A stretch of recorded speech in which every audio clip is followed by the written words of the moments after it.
Olá, a paz do Senhor, tudo bem? Bom, estou aqui para refletir com você a respeito de uma passagem que Jesus nos deixou, e quando eu reflito a respeito dessa passagem, eu não posso deixar de pensar nesse bonsai que eu tenho aqui em casa, né? Esse bonsai que você está vendo aí, ele é um buchinho, né? Uma árvore do sul do Brasil. É uma árvore que gosta de bastante água, mas eu não estou aqui para falar do buchinho nem do bonsai. Estou aqui para falar a respeito de uma mensagem de Jesus, mas quando eu olho para essa árvore, essa miniatura, eu não posso deixar de refletir nessa mensagem, né? E eu queria que você me acompanhasse aqui na palavra de Deus. Nós vamos ler Marcos, né, capítulo 11. Então, um dos 4 evangelhos, Marcos 11, a partir do verso 12. Eu estou aqui com a Bíblia Plenitude. Essa é uma versão João Ferreira de Almeida, revista corrigida, e essa versão diz o seguinte: E no dia seguinte, quando saíram de Betânia, teve fome, e vendo de longe uma figueira que tinha folhas, foi ver se nela havia algum fruto. E chegando a ela, e não acharam senão folhas, porque não era tempo de figos. E Jesus, falando, disse à figueira: Nunca mais coma alguém fruto de ti. E os discípulos ouviram isso, e vieram a Jerusalém. E Jesus, entrando no templo, começou a expulsar os que vendiam e compravam no templo, e derribou as mesas dos cambistas e as cadeiras dos que vendiam pombas, e não consentia que ninguém levasse algum vaso pelo templo. E ensinava, dizendo: Não está escrito, a minha casa será chamada casa por todas as nações, casa de oração? Mas vós a tendes feito covil de ladrões. É interessante pensar nessa mensagem, e eu quero refletir com você olhando para essa miniatura de árvore, de que Jesus começa esse pedaço do texto falando a respeito de uma figueira que estava pelo caminho. E o texto nos deixa bem claro, né? O evangelista aqui vai nos dizer que não era tempo de figo. Mas Jesus vê aquela árvore e vai até ela, não encontra os frutos e amaldiçoa a árvore. E talvez possa haver uma pergunta para nós, né? Por que Jesus amaldiçoou uma árvore se não era o tempo dela dar frutos, né?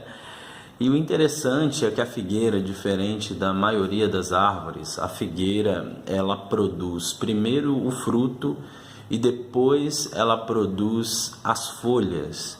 Então, ou seja, ela, diferente das demais árvores que vão primeiro produzir as suas folhas e depois vêm os seus frutos, a figueira faz ao contrário, ela produz o fruto e daí vêm as folhas.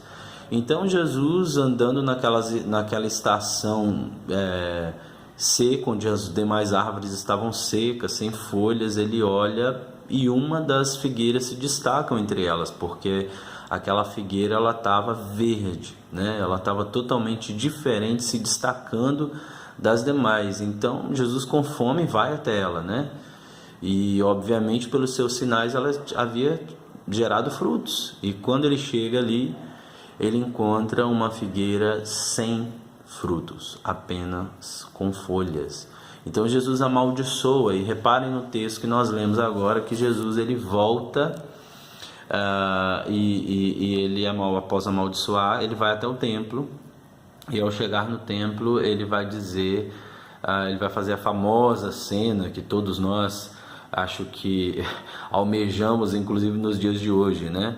Jesus derrubando as mesas dos cambistas e dizendo que a casa do Senhor era uma casa de oração, e ela na verdade havia se tornado um covil de ladrões e salteadores.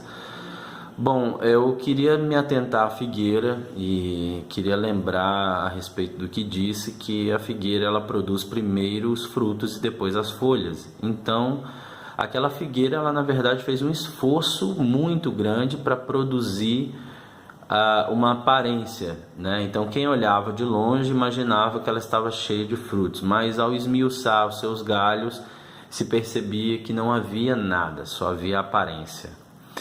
Eu diria que hoje nós estamos num cenário bem parecido, tanto individualmente quanto num termo, vamos dizer, eclesiástico, né? Em algo maior como igreja. Nós estamos vivendo a mesma realidade.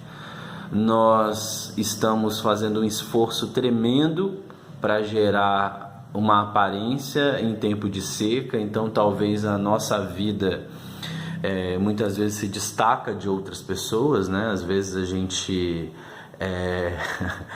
faz com que as pessoas pensem que nós somos mais espirituais, que nós somos melhores que os outros, que de alguma forma nós oramos mais, nós buscamos mais, nós somos, enfim.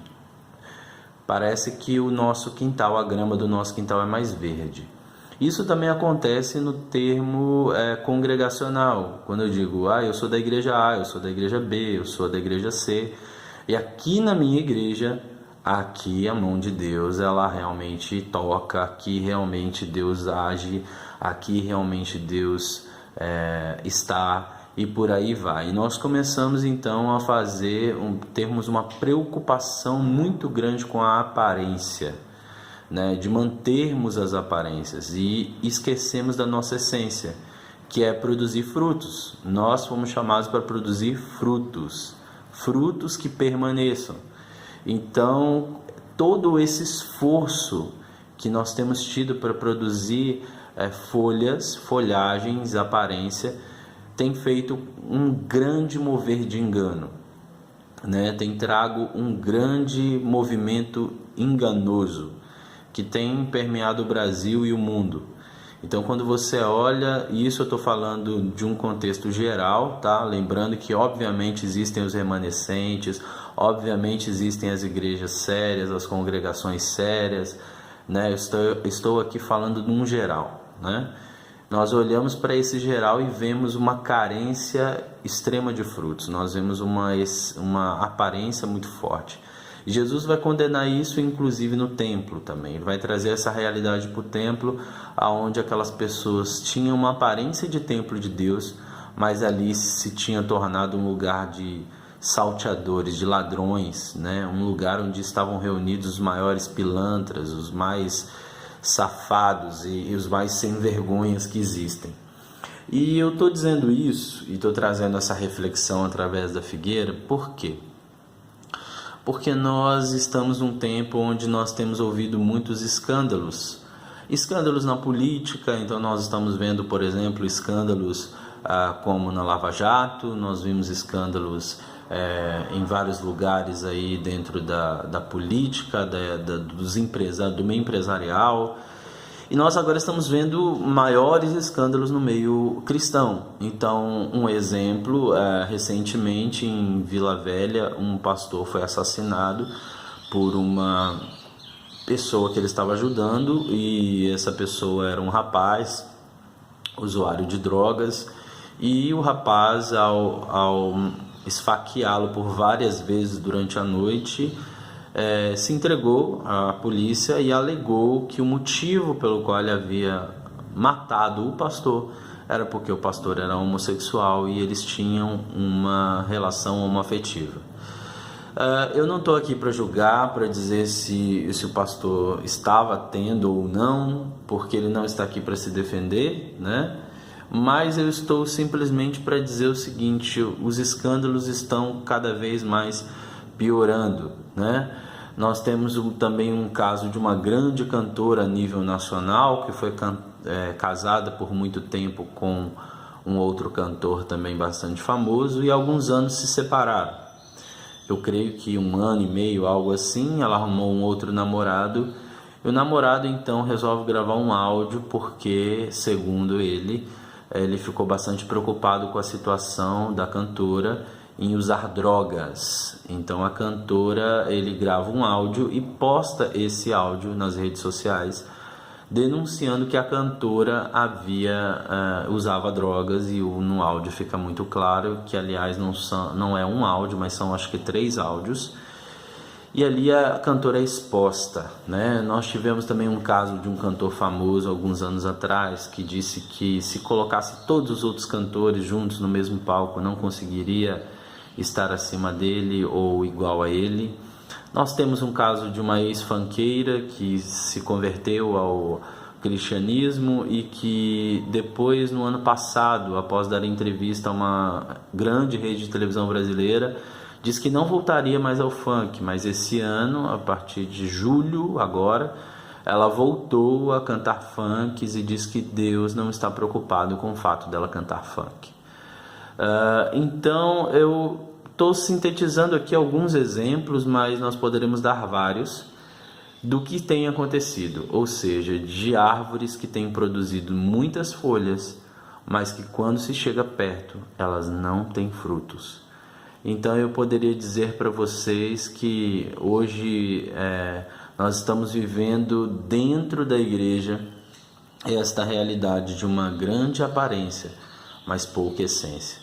Eu queria deixar essa reflexão para você nesse dia, para que você pudesse examinar a sua vida. Aqui eu não estou colocando nenhum desses personagens ou dessas pessoas em xeque, né? Eu não conheço suas vidas, não ando com elas, não tenho contato com elas e, portanto, não posso dizer nada a respeito. Eu estou dizendo apenas que esses exemplos ou maus exemplos, eles fazem com que nós coloquemos os nossos dedos e comecemos a apontar as pessoas. Mas o que deveria fazer é trazer um processo de autorreflexão. E é isso que eu quero fazer com você nesse dia, que você possa se examinar. Como Paulo fala, quando ele vai dizer a respeito da ceia, ele vai dizer que o homem precisa examinar a si mesmo. Então eu queria que você se examinasse, e examinasse se aquilo que você está produzindo hoje são apenas folhas ou se tem frutos. E se aquilo que você está produzindo como comunidade, como igreja local, também é apenas aparência, mas na verdade é um covil de salteadores, ou se realmente é um templo e uma casa de oração. E essa é a reflexão que eu queria deixar nesse dia. Que Deus abençoe você e em breve nós teremos mais vídeos, tá bom? Fique na paz.